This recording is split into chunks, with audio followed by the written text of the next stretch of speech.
अयोध्या में राम मंदिर के निर्माण की तैयारियां जोर शोर से चल रही हैं।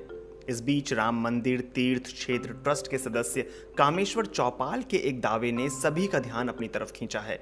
कामेश्वर चौपाल का दावा है कि अयोध्या में बन रहे राम मंदिर की नींव में एक टाइम कैप्सूल यानी काल पात्र डालने का फैसला किया गया है।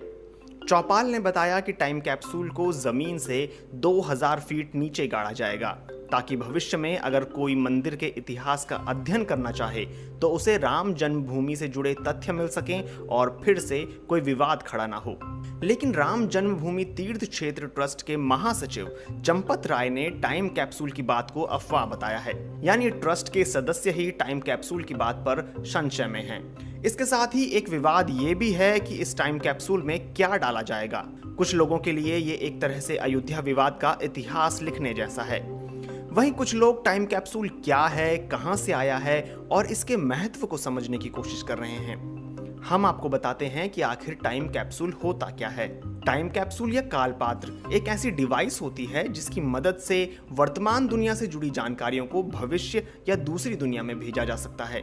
उदाहरण के लिए अगर कोई साल 2020 के दौर से जुड़ी जानकारियों को साल 3020 में लोगों तक पहुंचाना चाहता है तो उसे ऐसी डिवाइस का इस्तेमाल करना होगा।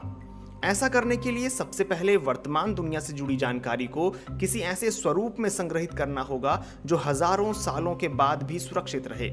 इसके बाद उसे किसी ऐसी खास जगह पर दबाना होगा जहां साल 3020 के दौर में लोग खुदाई करें और उन्हें खुदाई के दौरान वह टाइम कैप्सूल मिल सके और इसके बाद वे उस टाइम कैप्सूल को देखकर या पढ़कर समझ सकें कि साल 2020 के दौर की दुनिया कैसी थी, लोग किस तरह रहा करते थे, किस तरह की तकनीकों का इस्तेमाल किया करते थे, आदि आदि। टाइम कैप्सूल के रूप, आकार, प्रकार को लेकर कोई स्पष्ट नियम नहीं है। ये बेलनाकार, चौकोर, आयताकार या किसी अन्य रूप में हो सकते हैं। शर्त बस ये है कि टाइम कैप्सूल या कालपात्र अपना उद्देश्य पूरा करे और जानकारी को खास समय तक सुरक्षित रख सके। बटेश्वर के मंदिरों का पुनरुद्धार करने वाले पुरातत्वविद के मोहम्मद मानते हैं कि पुरातत्व विज्ञान में टाइम कैप्सूल की कोई महत्ता नहीं है।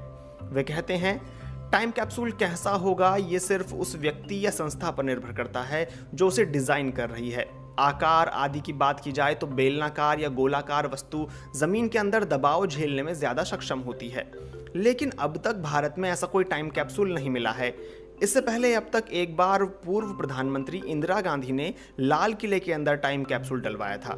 राम मंदिर की नींव में टाइम कैप्सूल डाले जाने को सही मानते हुए के मोहम्मद कहते हैं कि ये ठीक कदम है क्योंकि इस तरह से आने वाले समय में किसी तरह का विवाद नहीं होगा, क्योंकि अभी सब कुछ कोर्ट के फैसले के आधार पर हुआ है।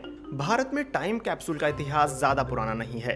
आजादी के 25 साल बाद तत्कालीन प्रधानमंत्री इंदिरा गांधी ने एक राष्ट्र के रूप में 25 सालों की उपलब्धियों और संघर्षों को बयां करने के लिए लाल किले में एक टाइम कैप्सूल डलवाया था। इंदिरा गांधी ने यह कदम उस दौर में उठाया था जब वे अपने राजनीतिक सफर के शीर्ष पर थीं। देश में आपातकाल चल रहा था और उन्होंने टाइम कैप्सूल लाल किले में डलवा दिया, लेकिन इस टाइम कैप्सूल में दर्ज की गई जानकारियां जल्द ही विवाद का विषय बन गईं। इसके बाद सत्ता में आई मोरारजी देसाई सरकार ने इस टाइम कैप्सूल को खुदवा कर बाहर निकलवा दिया, लेकिन इस टाइम कैप्सूल में क्या था इस बारे में आज तक विवाद बना हुआ है। इसके बाद पूर्व राष्ट्रपति प्रतिभा पाटिल ने साल 2010 की 6 मार्च को आईआईटी कानपुर में एक टाइम कैप्सूल को जमीन में डाला था। इस टाइम कैप्सूल में कानपुर आईआईटी का मैप, इंस्टीट्यूट की सील, सिल्वर जुबली और गोल्डन जुबली लोगो आदि शामिल था। प्रधानमंत्री नरेंद्र मोदी ने गुजरात के मुख्यमंत्री रहते हुए महात्मा मंदिर में टाइम कैप्सूल डाला था। ऐसे में अगर प्रधानमंत्री नरेंद्र मोदी 5 अगस्त को जमीन से 2000 फीट नीचे ये टाइम कैप्सूल डलवाते हैं तो वे ऐसा करने वाले दूसरे प्रधानमंत्री होंगे। वहीं दुनिया भर में टाइम कैप्सूल की बात करें तो अंतरिक्ष प्रोब वॉयेजर 1 और 2 में मानव सभ्यता से जुड़ी जानकारियां साझा की गई हैं। टाइम कैप्सूल अक्सर विवादों को जन्म देते हुए देखे जाते हैं। राम मंदिर के मामले में भी यही देखा जा रहा है। इस खबर के सामने आने के बाद से सोशल मीडिया पर लोगों ने सवाल उठाना शुरू कर दिया है कि इस टाइम कैप्सूल में क्या डाला जाना उचित होगा। ट्रस्ट के सदस्यों में चल रहे विवाद के बीच सवाल यही है कि क्या अयोध्या के राम मंदिर की नींव में वाकई ये कैप्सूल डाला जाएगा या नहीं।